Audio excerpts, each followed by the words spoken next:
quero agradecer demais, Márcio, tua presença.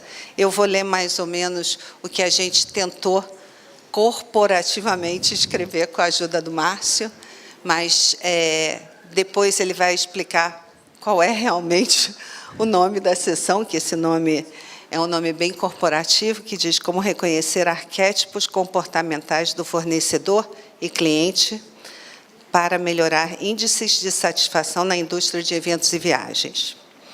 Aí diz o Márcio: viajar significa encontrar-se com o desconhecido, o que inevitavelmente desperta comportamentos fora do padrão habitual. Nessa sessão, você aprenderá a reconhecer e a lidar melhor com os cenários frustrantes que surgem no cotidiano com clientes apressados, cansados, inseguros e insatisfeitos com a burocracia no atendimento, por exemplo. Agora eu vou falar para vocês, aqui diz Márcio Ribeiro, palestrante Awakening Touch Brasil. Agora eu vou dar a minha versão da história. O Márcio é um mestre de Body Talk. Ele pode falar um pouquinho mais do CV dele, eu gostaria que você falasse. E hoje sou uma pessoa muito feliz e a minha vida melhorou muito depois que eu comecei um tratamento, acho que há uns 2 anos já, ou 3, não me lembro, com o Body Talk e com o Márcio.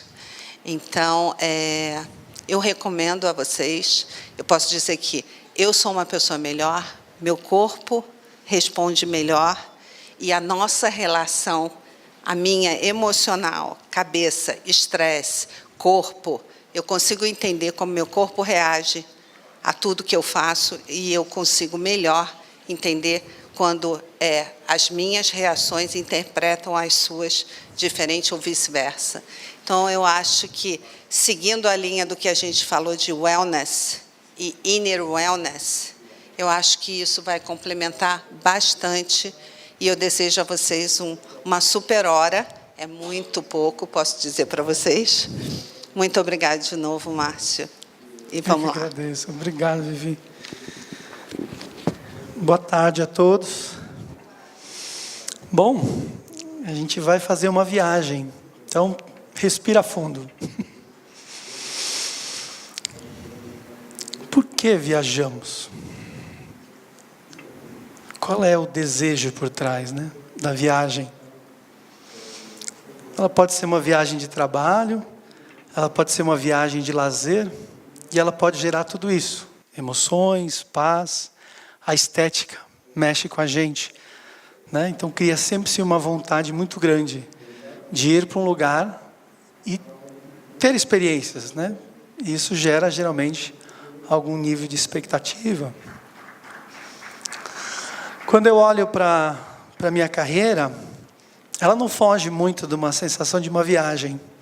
Eu comecei como fisioterapeuta, mas desde aquela época, em fisioterapia, eu senti uma intuição, que não era muito ensinada na prática, de que alguma coisa além acontecia com cada pessoa que eu via, com seus problemas, as suas doenças. Aí eu fiquei 11 anos morando na Ásia. O meu plano era morar 1 ano em Xangai, estudar cultura, voltar. Né? Fiz a cultura, montei a clínica, o karma era maior.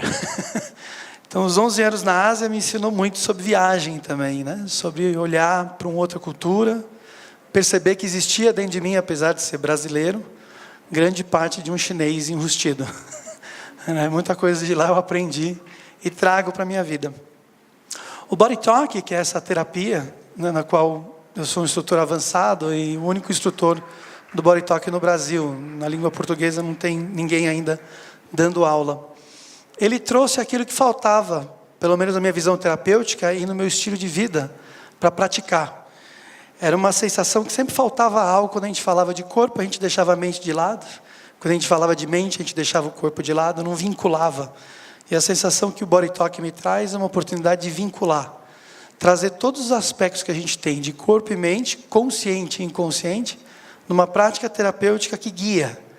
Essa guia não é tanto do terapeuta que conserta o cliente, mas mostrar que o cliente é capaz de se autocurar. E de que existe um mecanismo no corpo que pode ser ativado.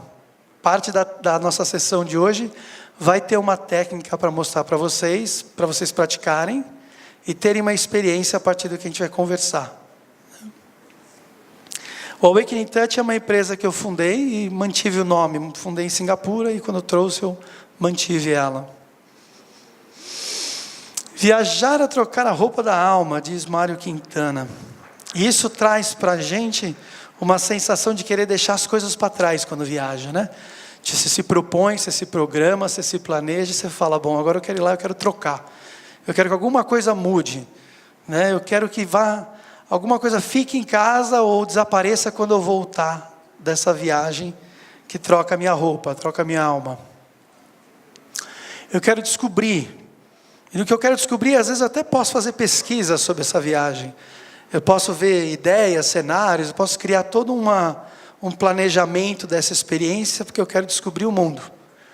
Quero escutar novas línguas, quero aprender novas formas de me alimentar, eu quero conhecer pessoas diferentes. Eu crio, muitas vezes, um grande cenário de expectativa. Toda vez que eu crio expectativas, todo o meu foco, corpo e mente, começa a se alinhar para que aquilo aconteça. Quantas vezes as nossas expectativas correspondem exatamente? Quase zero, né? A maioria das vezes a gente tem que fazer algo muito importante, que é a adaptação. Que nem sempre é algo que a gente observa em determinado momento, quando a expectativa se rompe muito forte, tipo essa aqui. A realidade parece bem diferente. Mas ainda tem o mar verde ali, ainda tem o sol lindo. Por que de repente a imagem anterior parece mais agradável do que essa, que traz uma expectativa frustrada, do tipo, nossa, quanta gente, né? Acabou minha experiência da praia. Acabou mesmo? Ou tem a ver com alguma coisa inconsciente dentro de mim, que vitimiza a minha experiência? Da onde vem essa ideia de me sentir vítima perante um plano na viagem? Por que incomoda tanto? O incômodo, ele vem desse encontro com o desconhecido. Toda vez que a gente se propõe uma experiência, ela é de fato um desconhecido. Mesmo se a gente for pensar na nossa viagem diária de casa para o trabalho. Para falar a verdade, a gente faz às vezes isso tantas vezes que a gente acha que tem controle sobre a experiência. Mas quantas vezes o controle da sua experiência é zero? Quantas vezes a experiência traz de novo expectativas frustrantes, né? Vai ver que você pega trânsito todo dia, você se calcula para fazer uma viagem de 1 hora e tem dia que você chega em meia hora. E você está lá sentado no escritório e fala, cheguei meia hora antes. Opa, vou ter que trabalhar. Não dá para você chegar meia hora antes e falar que você não vai fazer nada. E às vezes aquela 1 hora vira 1h30.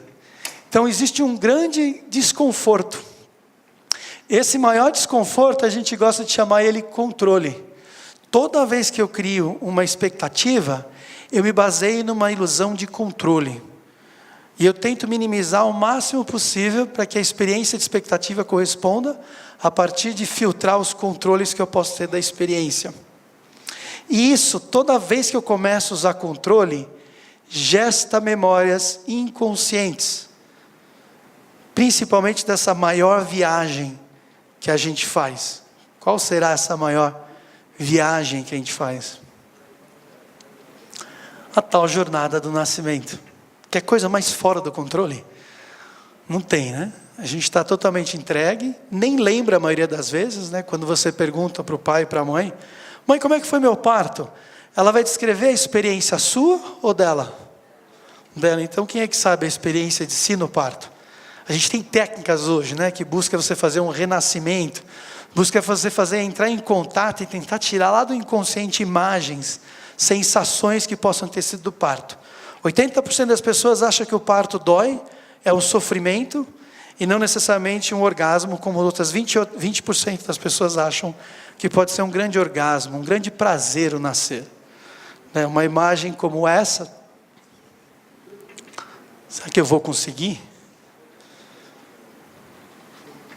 Um parto humanizado em casa, na banheira, parece uma coisa meio estranha, né? Vou conseguir? O que tem do outro lado?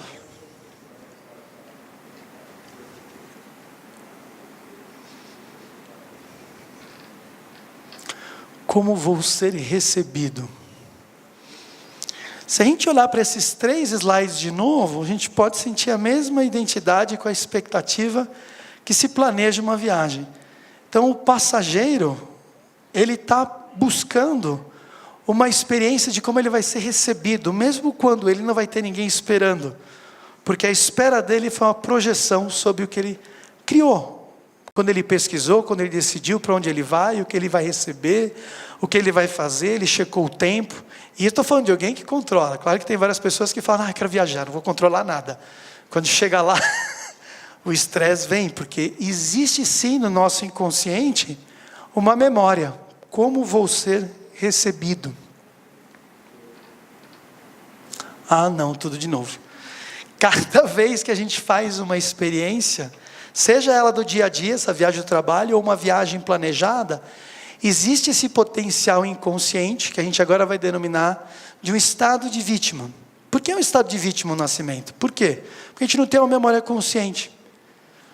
Então o que acontece a partir do nascimento é uma tentativa de vivenciar a consciência dele. O que acontece quando eu nasço? E por que toda aquela experiência? E quem que está sentindo? Quem que está fazendo? Versus a ideia de que tudo é projetado para os pais.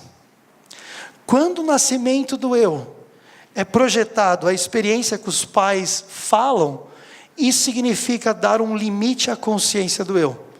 Então agora grande parte da sua experiência vai se basear em tudo que seus pais te ensinam.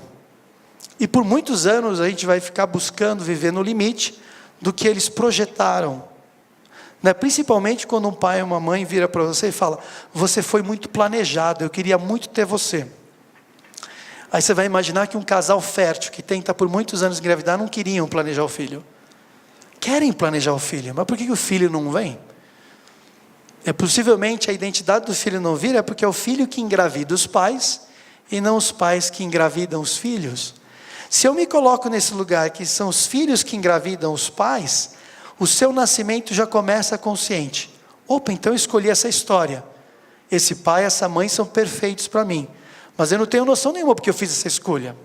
É uma escolha que a gente vai dizer que é uma escolha da alma. Ela não é uma escolha do ego, você não tinha nenhum tipo de tabelinha para escolher entre esse ou aquele. Era do tipo, essa é a escolha porque é o que ressoa mais com a tua experiência de alma, com o teu inconsciente. Ele tem um exercício para fazer. E ele vai em busca desse exercício tudo de novo. Cada vez que você se propõe uma experiência para chegar em algum lugar. Ou gera expectativas da onde você pode chegar. Então, um termo que a gente usa muito para essa experiência de vítima é o gatilho. Se eu fizer um gesto, a gente vai entender que quando algo me engatilha, ou seja, um desconforto acontece na experiência que eu me propus viver, eu aponto um dedo para essa experiência. Quando eu aponto um dedo para essa experiência, eu engatilho, eu tenho 3 dedos apontando para mim. Então, um exercício simples de autopercepção era dizer que tudo que me causa desconforto, eu amo. Porque está falando sobre eu. Não está falando sobre aquele que me dá o desconforto.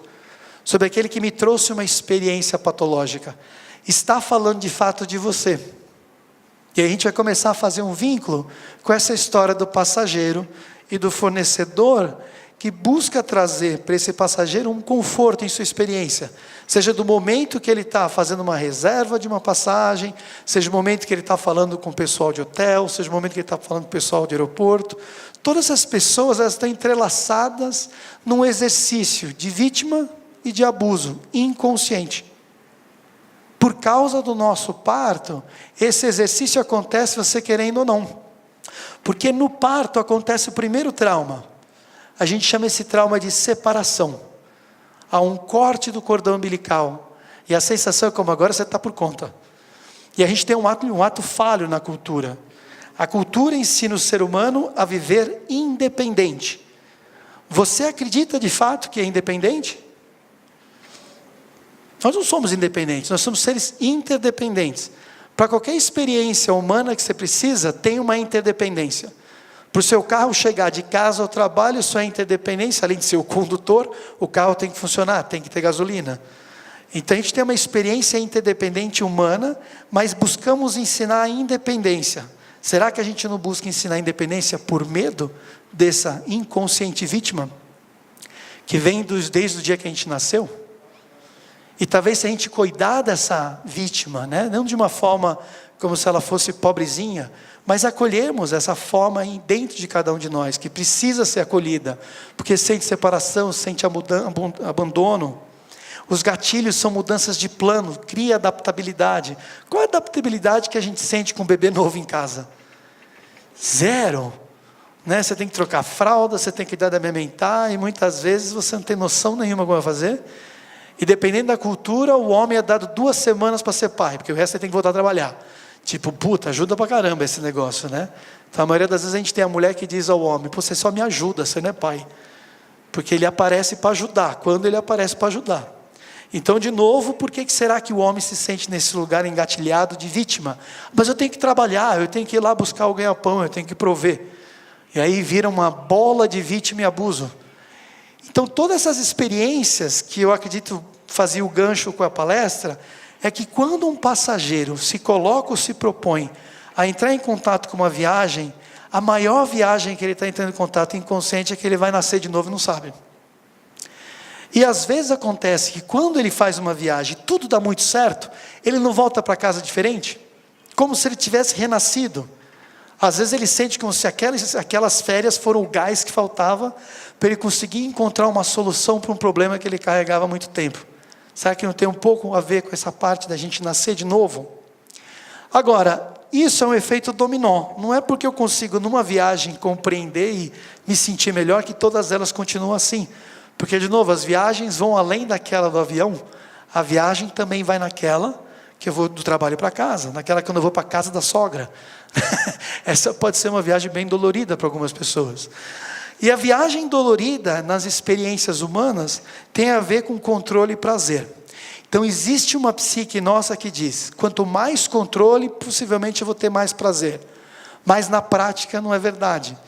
Porque esse controle, ele nunca acontece exatamente como você quer. Então, se não houver uma adaptabilidade, se não houver um entendimento do que está acontecendo naquela experiência, os dois engatilham, a vítima e o abusador.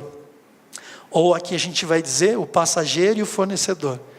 Nós não temos como atuar diretamente no passageiro, a não ser nessa palestra, nos passageiros que nós somos mesmos, né? Quando nos propomos estarmos numa viagem de passagem.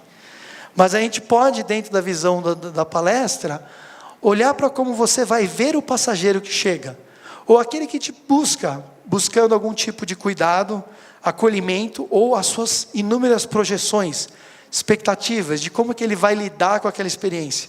E às vezes ele chega já atrasado no aeroporto, né? Então ele já vai entrando na vítima, porque ele já vai correndo atrás do gate, ele quer passar por cima de todo mundo, porque o tal do avião vai subir, e ele vai perder aquilo, e a mala, e não encaixa, e assim vai. E ele pode muitas vezes agir nas emoções. Então o gatilho são as 5 emoções mais básicas que a gente chama da medicina chinesa, que é essa raiva, esse medo, essa preocupação, essa tristeza e o pesar. Raiva e medo é o que a gente mais vê nessas experiências entre passageiros. Porque no momento que eles estão chegando lá, eles podem estar com raiva de estar atrasado, mas o medo também está engessado, que é: eu vou perder alguma coisa. Mas a que a mais a gente sente desde que a gente é fecundado e nasce, e que nunca acaba na experiência humana, mas é pouco sentida, é o constante pesar. Por que o ser humano vive um constante pesar? Porque ele faz escolhas o tempo todo.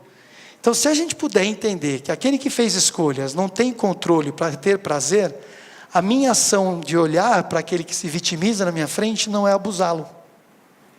E muito menos se sentir abusado pela ação dele, que pode ser muitas vezes raivosa ou medrosa em direção à minha pessoa, mas eu não fiz nada para ele. Porque eu estou inserido no contexto, querendo ou não, desse inconsciente viagem.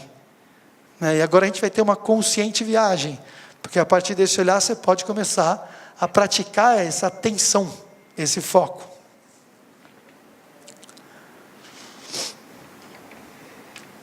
Será que dá para ter esse foco sem ser por controle? O que eu precisaria ter para tentar ter um foco? Empatia, acolhimento, humanidade são aspectos que todos nós podemos praticar a partir de autoconhecimento.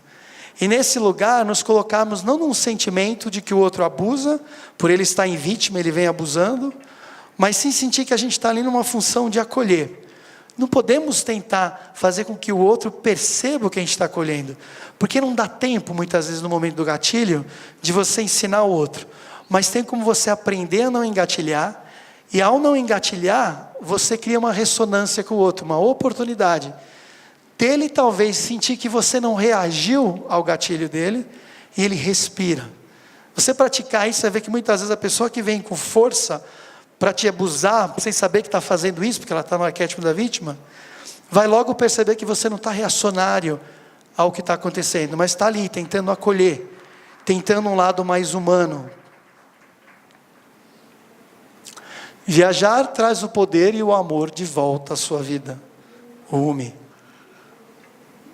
Quer dizer, é esse renascimento constante, essa tentativa da gente lidar melhor com o relacionamento entre todos que participam dessa viagem que é a vida. A gente não tem controle sobre ela, ninguém sabe quem a gente veio e para quem a gente vai. Para a gente ter alguma noção de porquê ou para quê, a gente usa conceitos. Sejam eles religiosos ou psicológicos, a gente vai usar quantos conceitos der para tentar ter um sentimento, um significado. Mas no fundo, a vida é essa experiência constante de retomar, reorganizar o seu amor. Eu gosto muito do português, que a semântica da língua é muito bonita, né? A palavra amor, se você romper ela, significa o eu maior. A é eu, mor de maior. Então, quando existe um amor, uma experiência entre duas pessoas, seja qual for o tipo de amor, né? Do mais platônico ao mais romântico, o que está acontecendo ali é um eu maior, uma possibilidade de algo muito mais grande, muito maior do que apenas uma troca entre duas pessoas. Então, presença, silêncio, calma, ser alma, né? Ajuda muito na hora que a gente lida com a pessoa. E parte do que eu vou fazer com vocês como exercício é conversar com os seus 3 cérebros no corpo. Ele vai trazer um silêncio interno, que você pode praticar quantas vezes você quiser no dia, e principalmente praticar quantas vezes você engatilhar com alguma história. Porque não é porque você toma consciência que o gatilho não acontece, mas você pode ter uma ferramenta para lidar com o gatilho, para lidar com o desconforto. E cada vez que você lidar com esse desconforto, mudar o cenário com o qual você lida com as pessoas.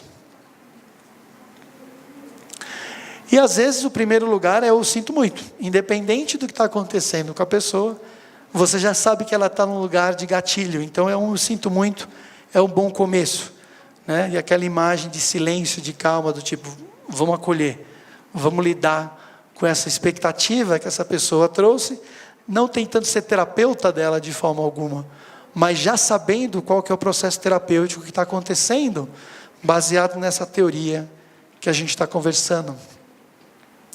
Na teoria do Body Talk, que é o que eu quero passar para vocês, que é o córtex, no Body Talk a gente fala desses 3 cérebros que se comunicam constantemente. Então a visão do Body Talk é resgatar a comunicação. Existem milhares de funções acontecendo no seu corpo agora, que não precisa da sua consciência vigil para acontecer, senão a gente está danado. O fígado não ia funcionar, o pâncreas não ia funcionar, o intestino. Então existe uma comunicação constante de célula para célula, de órgão para órgão.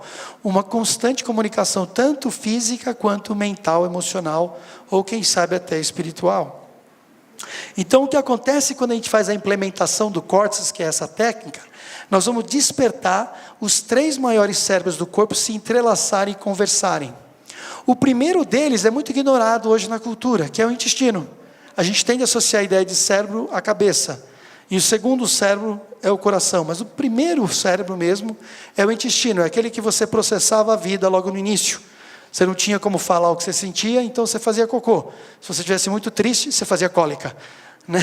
Se você tivesse com alguma coisa que não estava dando para você lidar com a situação da sua casa, você ficava mais cólico ainda e ficava constipado. E agora você segurava a vida no seu intestino, que era o seu maior cérebro. Esse maior cérebro está sendo estudado hoje. A gente percebe que existe 90% do seu corpo constituído de microbiomas, ou bactérias. Existe um cérebro em cada bactéria, ela pensa para atuar. Então, quando a gente integra os 3 cérebros, a gente quer trazer um desconforto para o mental e um conforto para o intestinal, para que a gente volte a intuir. Quantas vezes você intuiu uma viagem e algum tempinho antes daquela viagem, alguma coisa que você intuía não estava dando muito certo, você ligou, você agiu sobre, você resolveu um problema antes dele acontecer. Isso a gente chama da intuição. Em inglês eles falam do gut feeling. Vem do seu intestino. não vem da sua cabeça, mas toda vez que eu fico usando a cabeça para controlar a experiência, eu volto para aquele cenário de vítima e abusador, eu me mantenho naquele loop. Então a importância do córtex é trazer esse silêncio, essa calma e esses interrelacionamentos dos 3 cérebros, para que de repente você se perceba cada vez mais intuindo soluções do que tentando resolver só com o seu intelecto, com a sua lógica. Então vou propor que a gente agora pratique essa técnica. Nós vamos fazer em si mesmo, e eu vou propor que depois a gente faça um exercício juntos da técnica também. Então, para você implementar essa técnica, a gente usa as mãos, porque dentro da ciência, a mão explica para a gente que ela é uma cadeia de elétrons. Então, o corpo é elétron, a mão é uma cadeia de elétrons. Quando eu toco uma área, eu faço um repelir energético. Esse repelir cria uma onda que se comunica dentro do corpo. Então, você vai usar uma mão com os dedos fechados na base da cabeça, e a outra mão com os dedos abertos, você vai tocar a cabeça, tocar o coração e tocar o intestino, fazendo leves toques, alternando movimentos e toque. Inspira profundo pelo nariz e expira pela boca.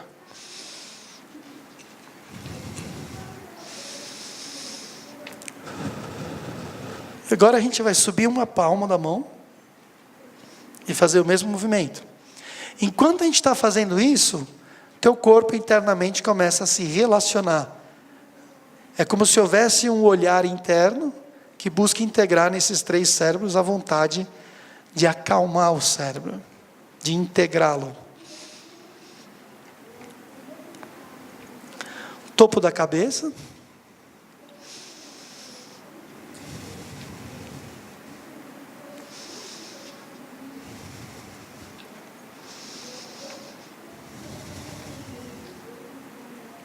Testa.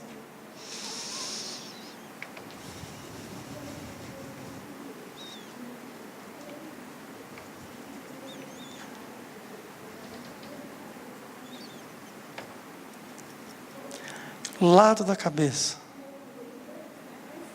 Toca um lado primeiro.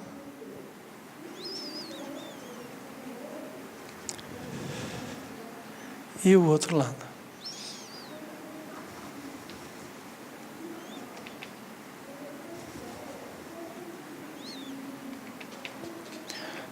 Toda vez que você se propor fazer esse movimento, você está mandando um sinal de reeducação para o teu cérebro e os outros 2 cérebros. Eles vão tomando uma propriedade de se relacionar para justamente olhar, no contexto que a gente conversou, de você não se engatilhar.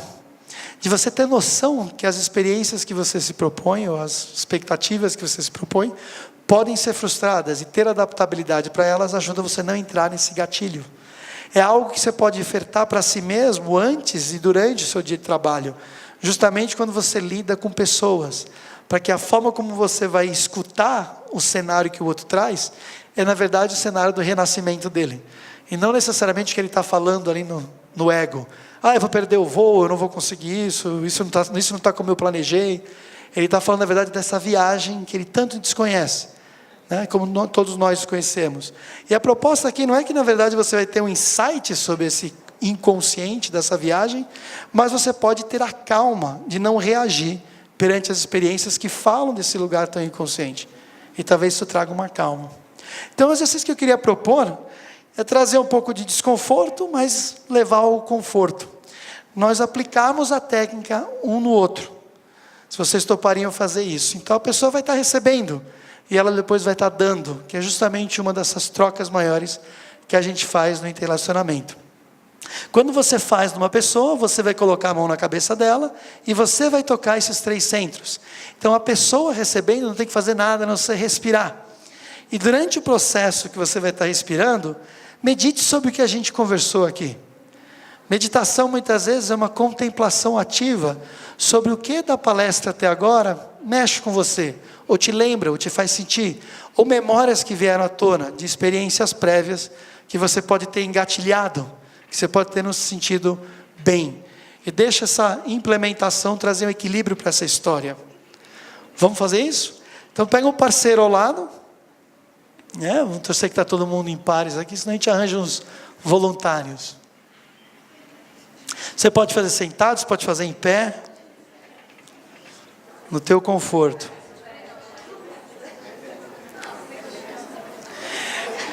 Quando você vai aplicar em alguém, o melhor seria você ficar do lateral da pessoa. Pode ser sentado, mas fique ao lado da pessoa. Que aí você tem uma posição melhor de mãos. Um recebe e depois aplica no outro. Talvez você queira ficar de lado, Vivi. Fique um de lado, que é melhor para a prática. Aquele que está recebendo, foca na sua inspiração. Você pode ficar com os olhos abertos ou fechados, mas foque na sua inspiração e nos contextos. Pode começar. Uma mão atrás da cabeça, toca a cabeça, o coração e o intestino.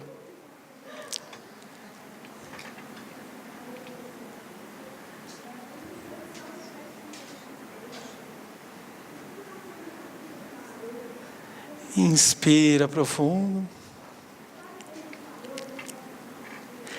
Sobe uma palma da mão na cabeça para o segundo estágio.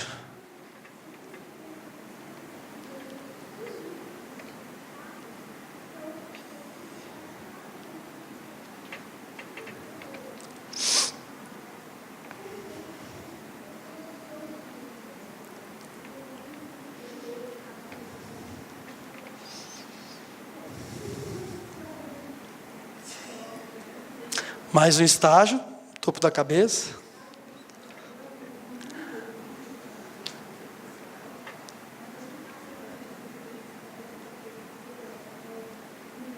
E agora sua mão deve estar na testa do seu colega. Toca a cabeça, coração, intestino.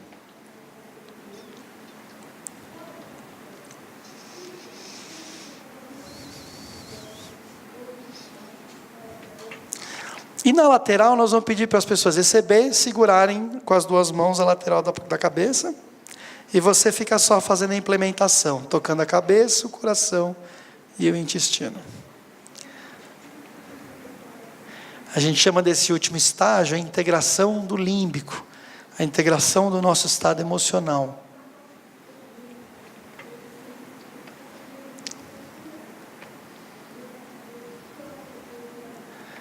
Muito bem, agora quem está recebendo pode trocar e aplicar no outro.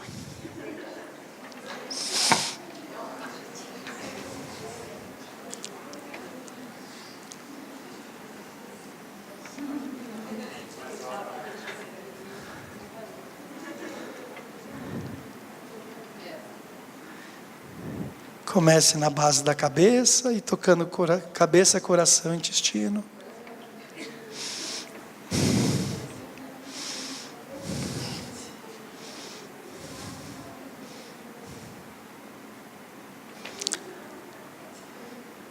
Vai subir uma mão na cabeça, um palmo, para o segundo estágio.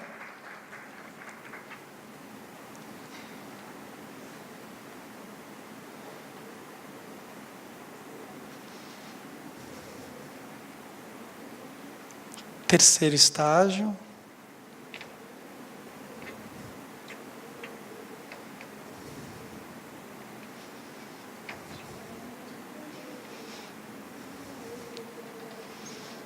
E por agora, se você já estiver no terceiro, você está indo para a testa. Tocando a cabeça, coração, intestino.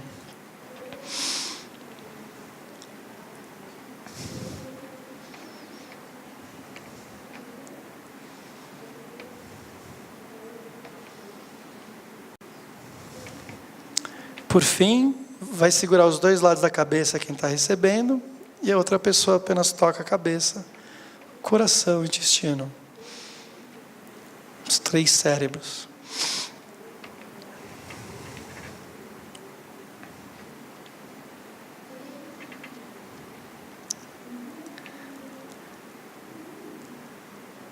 Muito bom.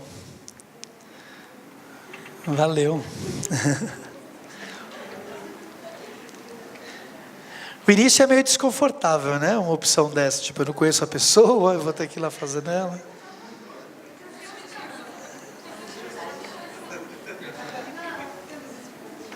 Alguém quer compartilhar o que sentiu?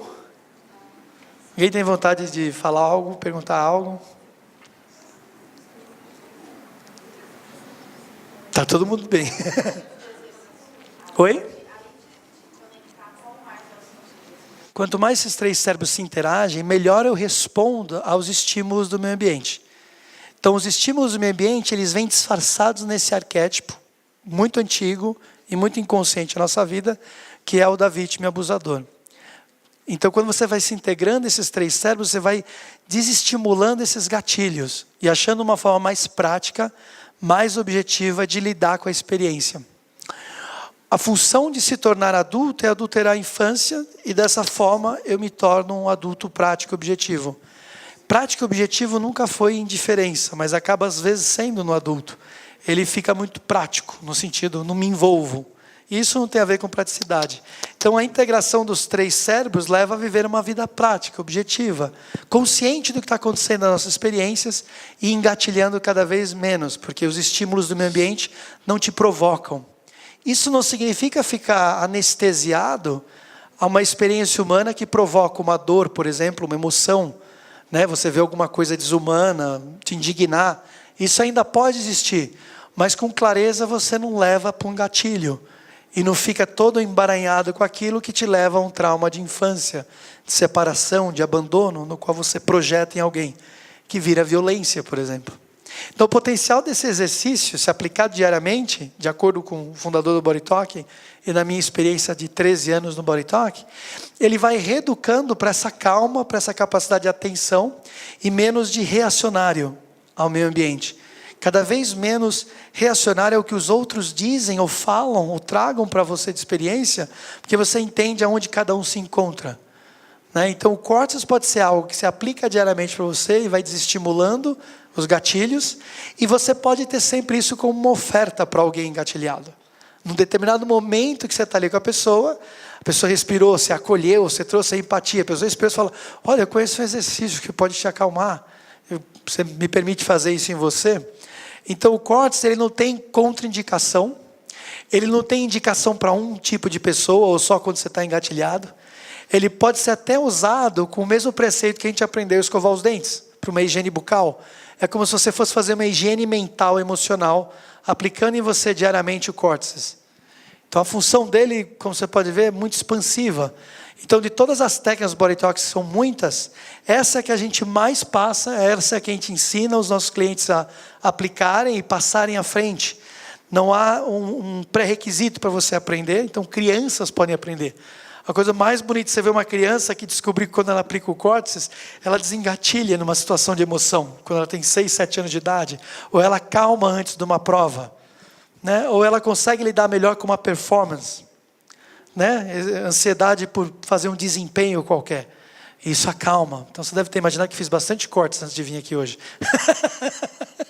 Para que a minha experiência fosse também não tão traumática de renascer com vocês.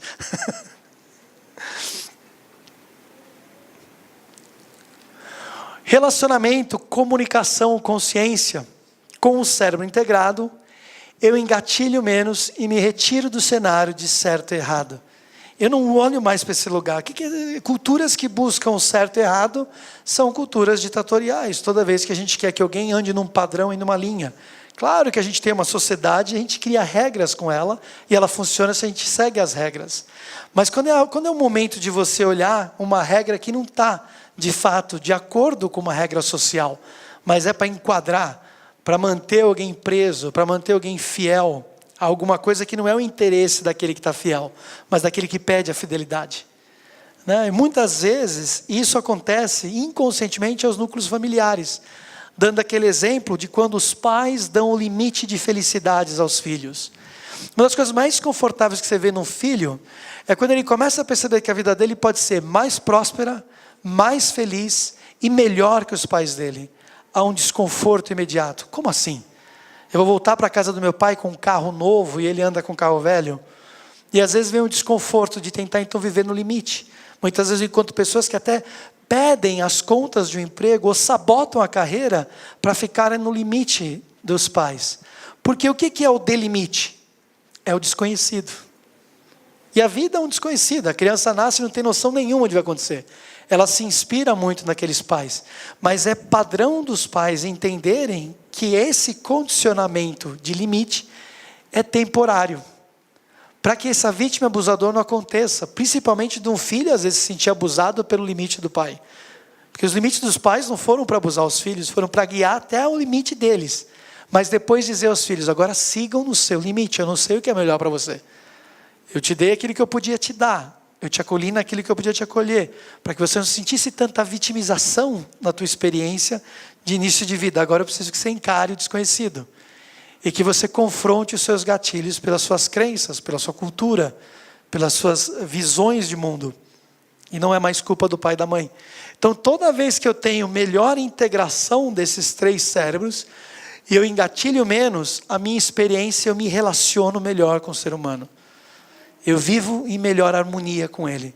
Eu acredito que para o trabalho de quem oferta wellness, né, ou bem-estar, para quem vem para uma viagem, vai auxiliar muito no seu produtividade de carreira. Imagine você voltar para casa cada vez menos engatilhado, com o passageiro engatilhado. Você voltar para casa cada vez mais contente com o seu trabalho, porque você fez a sua parte. E você não pode depender do outro fazer a parte dele. A gente só pode fazer a nossa parte 100% do tempo. O outro faz a parte dele 100%, ótimo. O outro não fez, ótimo também. Porque se você dizer, pô, o cara não fez, ele me deixou na mão, agora eu vou entrar na vítima de novo. Porque em algum lugar você não queria fazer uma experiência só. Mas a vida é uma experiência só. Vamos fazer uma pequena meditação, sem ter que ir muito longe. Você fechou seus 5 sentidos. Tem alguma coisa aqui? Ah, mas calma, né? Os dinossauros existiam antes do homem. Tá, mas quem foi que nos relatou sobre os dinossauros? Quem foi que contou a história do primeiro dia na Terra? Foi algum ser humano. Então, se não houver os 5 sentidos, não tem um observador para contar a história. Então, os 5 sentidos é um filtro da realidade pessoal. Por exemplo, eu posso dizer que essa parede tem um tom marrom. Mas uma pergunta que faz a gente não sair da sala é: quão marrom é a parede? Não há 2 marrons iguais. Não há 2 seres humanos iguais. A gente tem impressão digital diferente, a gente tem uma íris de ouro diferente. Então isso já traz para a gente que a gente vive num mundo de 7 bilhões de ilusão. 7 bilhões de imaginação tentando falar a mesma língua. Vai dar encrenca, né? Vai dar gatilho. Então muito desse trabalho, ao menos engatilhado, eu vou para a diferença do ser humano. Eu vou atrás da equanimidade nos relacionamentos. Eu vou atrás de viver junto com o ser humano, que cada um tem o seu potencial. Versus o meu jeito do mundo é certo e o outro está errado. E eu vivo nesse diálogo constante de certo e errado. Uma longa caminhada começa com o primeiro passo. E o meu desejo aqui com vocês, ou a vontade, era que esse primeiro passo fosse da conscientização. Se eu entendo um pouquinho mais da história, talvez eu olhe diferente para quando eu tenho um novo cenário de gatilho. Eu olho diferente para quando alguma coisa me traz um desconforto. E se eu tomar então a responsabilidade pelo gatilho, que é a habilidade em responder, como é que eu vou agir com as pessoas? E aí talvez, com o tempo, as pessoas também aprendam a agir diferente com você. Mas principalmente nunca se sentir vítima, porque você está ofertando consciência, ou um viver de relacionamento mais consciente, porque você está sempre no lugar certo, do absoluto do certo. Você não está no lugar do certo e errado. Você está no lugar da liberdade. E isso é o que eu sinto também em tudo que é cultura, mesmo morando 11 anos na Ásia e viajando pelo mundo, a coisa que eu mais aprendi foi que todo mundo quer a mesma coisa. Ser livre, amor, dinheiro e paz. Saúde um pouquinho. Então não deve ser isso que a gente está aqui para isso, porque é tudo igual. Se essa é a mesma história, não pode ser a verdadeira história nossa, mas sim uma história de conquista. Temos que conquistar para começar a viver a verdadeira experiência, que talvez a liberdade não seja assim tanto o nosso encantamento, né? Libertar da dor, libertador. Talvez não seja esse o caminho do ser humano. Mas ele primeiro tem que entender por que ele quer tanto essa liberdade. Por que rotinas ou ritmos que me colocam num padrão me parecem encarcerar ou, né, me trazem uma vitimização. Talvez eu não precise mais ter essa necessidade, tanta liberdade para ser feliz, para sentir amor, para ter saúde. Mas começa com o primeiro passo. Tomar responsabilidade pela experiência. Então você faz a sua parte. e acolhe a experiência que você se propôs de fato. E é mais produtivo na experiência que você colocou. E não vive desgastado por ela, voltando para casa cansado pelo um dia de trabalho, no qual você se sentiu vítima porque você deu e só tomou bordoada. Né? Então eu espero que isso traga um acolhimento a vocês. Alguém teria mais alguma pergunta, alguma coisa que gostaria de compartilhar? Ou mesmo sobre o exercício que a gente fez? Expandir um pouco mais aqui no que a gente tem conversado.